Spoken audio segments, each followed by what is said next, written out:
topics and opinions expressed on the following show are solely those of the hosts and their guests and not those of W4WN Radio, its employees, or affiliates. We make no recommendations or endorsements for radio show programs, services, or products mentioned on air or on our web. No liability, explicit or implied, shall be extended to W4WN Radio, its employees, or affiliates. Any questions or comments should be directed to those show hosts. Thank you for choosing W4WN Radio. This is Beyond Confidence with your host, Divya Parekh. Do you want to live a more fulfilling life? Do you want to live your legacy and achieve your personal, professional, and financial goals? Well, coming up on Divya Parekh's Beyond Confidence, you will hear real stories of leaders, entrepreneurs, and achievers who have stepped into discomfort, shattered their status quo, and are living the life they want. You will learn how relationships are the key to achieving your aspirations and financial goals. Moving your career or business forward does not have to happen at the expense of your personal or family life, or vice versa. Learn more at www.divyaparekh.com, and you can connect with Divya at contact@divyaparekh.com. This is Beyond Confidence, and now here's your host, Divya Parekh. Good morning, listeners. So thrilled to be here with you on this Tuesday morning. And I know AI is everywhere.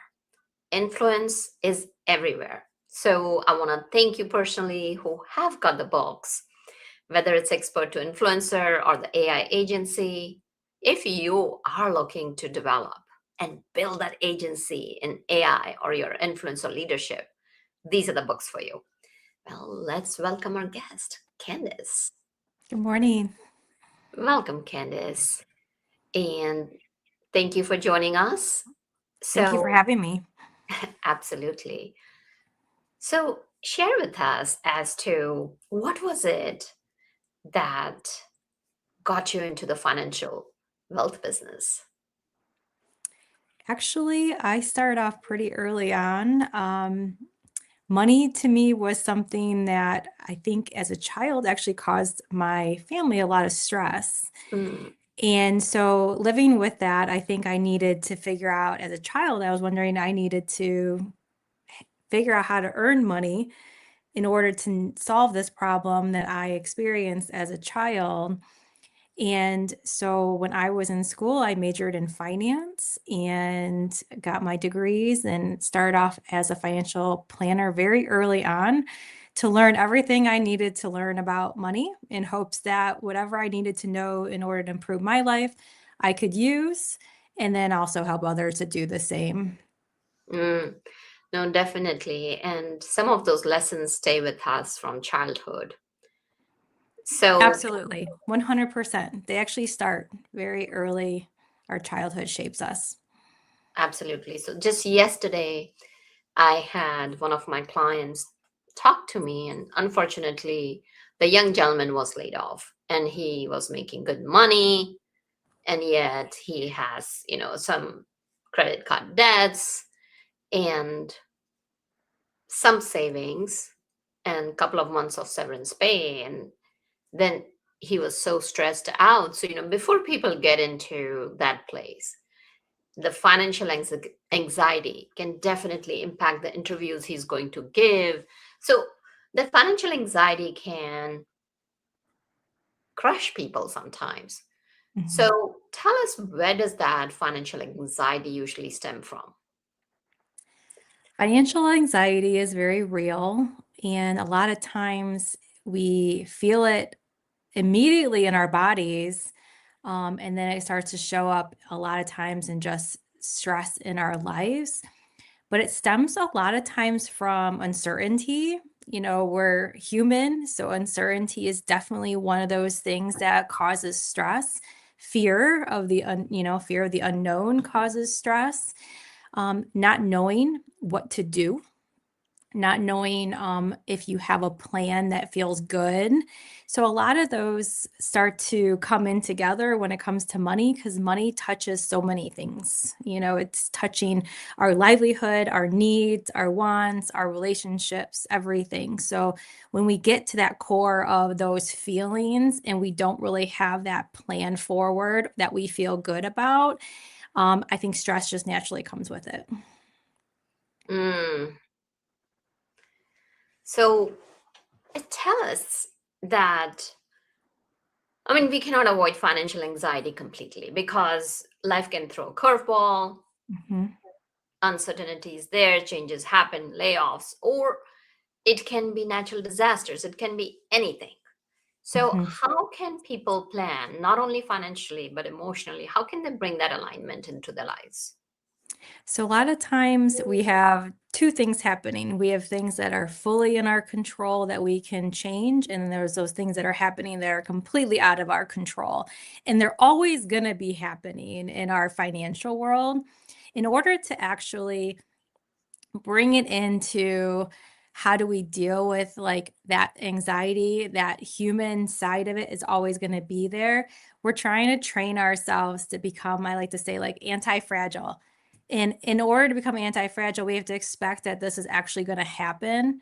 So we have Mhm. to develop a plan, a practical plan, but then also an emotional plan. Both of them need to be addressed because we know we're going to go through waves of life.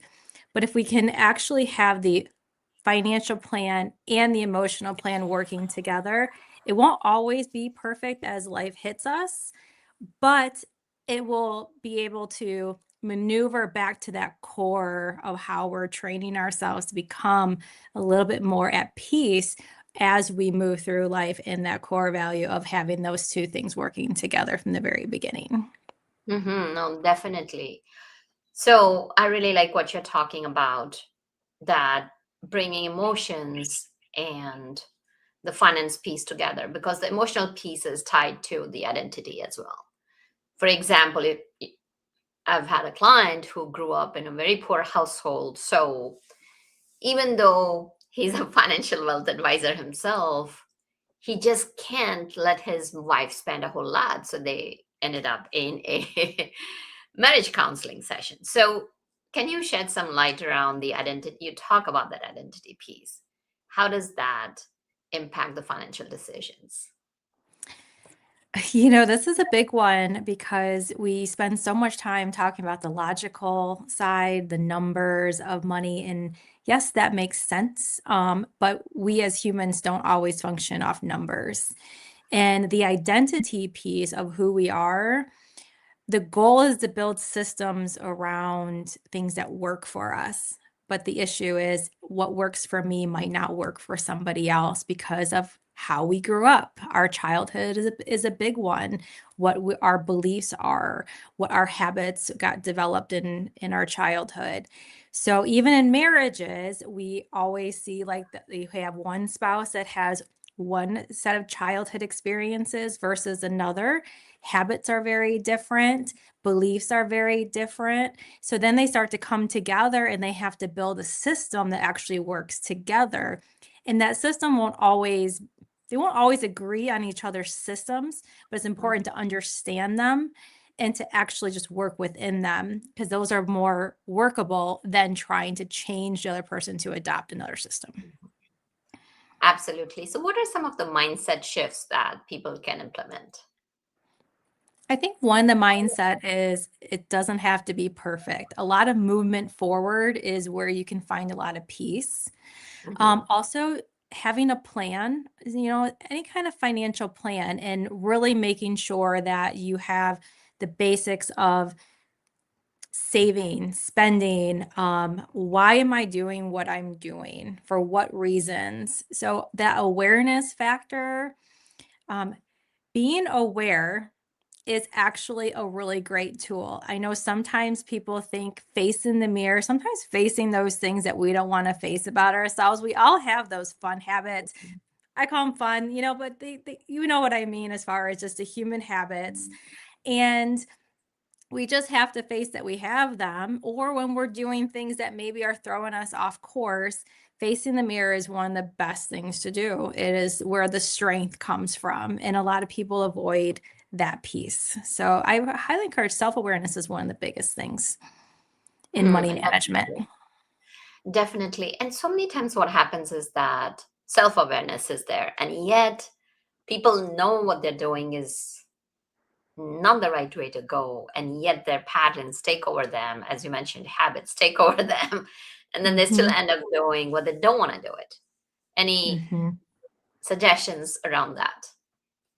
I think when you're going down a path where you know it's time to take a look at, hey, this path isn't working for me, we just have to ask that really important question of what's holding us back or what can we change at this point in time? Because we have to first start changing with the vision of where we want to go. And then we have to try to create some type of habit that aligns with that vision. And so that alignment becomes really key. And that movement forward is those answers. So if you can move forward and you can keep moving forward, perfect. If you move forward and you're starting to create those roadblocks, then you can assess that step at that point in time of what do you need to move forward again.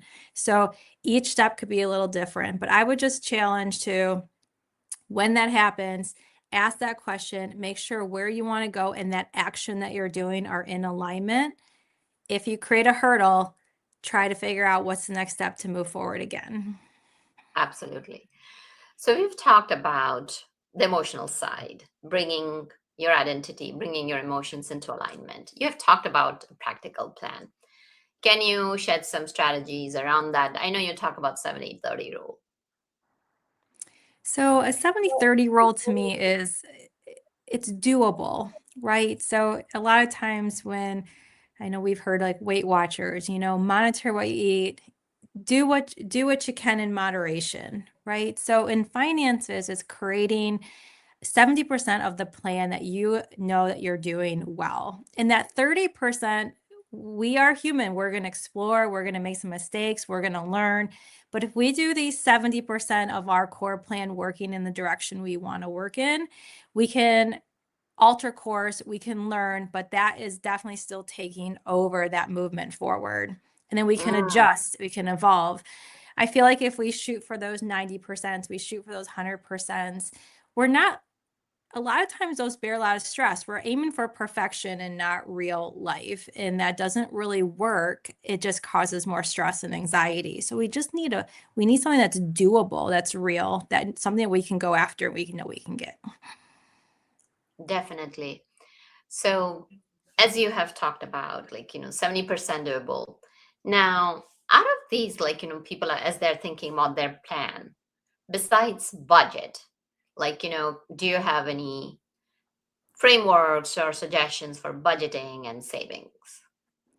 So budgeting and savings I laugh at this one because cash flow is one of the most personal systems because so many people function very differently. Some are very much aware of every dollar going in and out. Some are very conceptual thinkers. They know generally what's going in and out. So I think you first have to understand what's your system that you're going to do.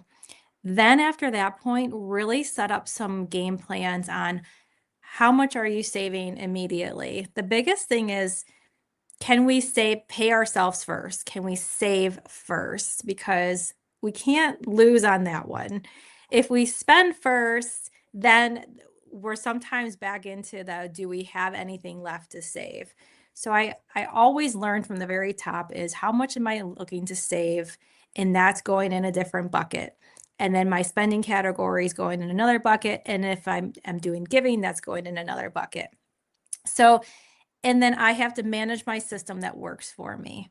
So I'm very general. My husband's very detailed. So it's very interesting. We have very different systems. That's okay. But we just have to make sure we have the system, but it's working for what we need it to do. And in the planning realm, managing cash flow is one of those areas. So what we spend, what we save, what we're giving, what's going in, what's going out. We have our system of being aware and doing that setup. If you extend the planning out, then after that, we look at, they call it like protection planning. Protection planning is, if you're looking at any kind of life insurance for the family, home and auto insurance, making sure you're properly protected. We look at investments, getting your money working harder than just sitting in cash accounts, because that overtime concept and getting your money to work for you is very real. And then there's the ultimate goals, like people who are trying to save for bigger moments in life. whether it's house, college for the kids, retirement, and then legacy planning. So there's lots of different planning in the planning. But the very first one you have to monitor is the actual cash flow, what's going in and what's going out. That definitely makes sense. Because if you don't know what's going in and what's going out, you're not going to be able to pinpoint as Mhm. to where things are going. And if you don't know where things are going, you don't know what your spending habits are. So, for example, one of my clients, she had met a financial advisor and she was saying that, oh, I didn't even realize that I was spending $600 on subscriptions that I didn't even know of. Mhm. So, now we have talked about the cash flow, we have talked about savings. How can people make their money work harder for them? So a lot of times, when it comes to just setting up like a cash reserve, a lot of people have to determine what comfort level they really want inside that cash reserve position, because that's your liquidity in case anything were to come up. Once you kind of get past that point, you feel like you have a very secure cash reserve. Sometimes it's 3 months of expenses. It could be 6 months, all the way to a year. People's comfort zones are very different around that. Mhm. But then you have to figure out, then it becomes more of let's learn a little bit more about the investing game, whether it's investing in the market itself. Sometimes people will invest in real estate, they'll do other outside investments, but it's what can I do to make my money work for me? So, as a planner and what I've done over the last 20 years, I've definitely leaned into the investing world. So, whether it's mutual funds, stocks, bonds, things like that, that's one of the things that, we educate clients around. But at the same time is there's a rule of 72. And a lot of times that rule of 72 says whatever interest rate I am anticipating to earn. So if my investment earned 7% every year, I would take 72 divided by 7 and I would get 10. Like 10.2. But if you do that, then your money will double every 10 years if it was earning 7% or about 7%. So from that standpoint, you could even see where time makes a big difference. So if you start with $1,000 in 10 years, it's 2,000, another 2, it's 4. And then you do that even bigger numbers. If you start with 10,000 in 10 years, now it's 20, another 10, it's 40. So that rule of 72 tells you the earlier we start, the more we can get our money working for us longer. Mhm. That definitely makes sense. So a lot of times youngsters don't pay attention because, oh yeah, we are young. And of course, there are areas, for example, Roth IRA. You can grow your money. I know it's a limited amount of money, but still there are so many youngsters who will not contribute to that Roth IRA. Oh, my 401k is getting money. My company is contributing to my paycheck, but it's important to figure out. So, what are some of the ways that people, you mentioned that not everybody is going to be financially educated. And that's one of the reasons we bring experts like you so that people can start thinking. Now, if people were thinking of going to a financial advisor, what are some of the things that they need to look for? That how do they know, yep, I'm aligning with this financial advisor and this is the financial advisor for me? So financial advisors, they're they all could serve very different functions. Some can very much just specialize in certain areas of financial planning, whether it could just be investments, or even insurance, all the way to what they call certified financial planners that typically do like the whole game plan, right? So I would first start to look at when I talk to a financial advisor is what services they actually offer for me. Am I getting the full game plan? Am I getting pieces of it? I think that's very important. I think how they work is also very important. Do they work with a team? Are they just solo? Um, and then part of it is you really need to work with somebody that you're going to be very honest with. So Mhm. it's not always it's not that person, if you don't feel comfortable with that person to be very honest with them, I'm not sure they might be the best fit for you. So there is a personal relationship that you have to feel like you're going to be open enough and honest enough to share your finances. The more they know about you, the better they can help you.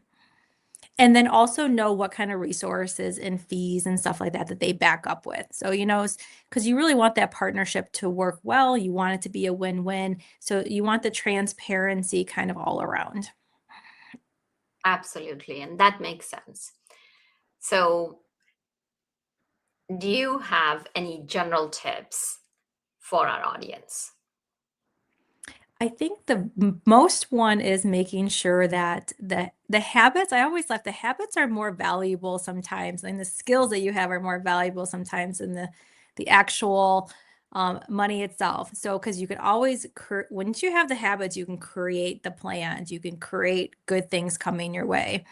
Um, but it's not always about the numbers. So I've met a lot of people who have a lot of money and they're not happy. I wouldn't say they're living well.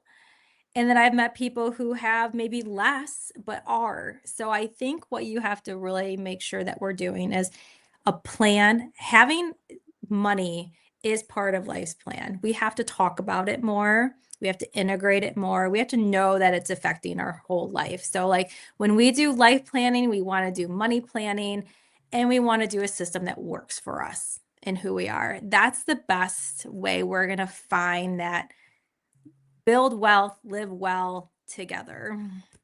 Hmm. And if our audience was looking to find you, know more about you, where can they connect with you?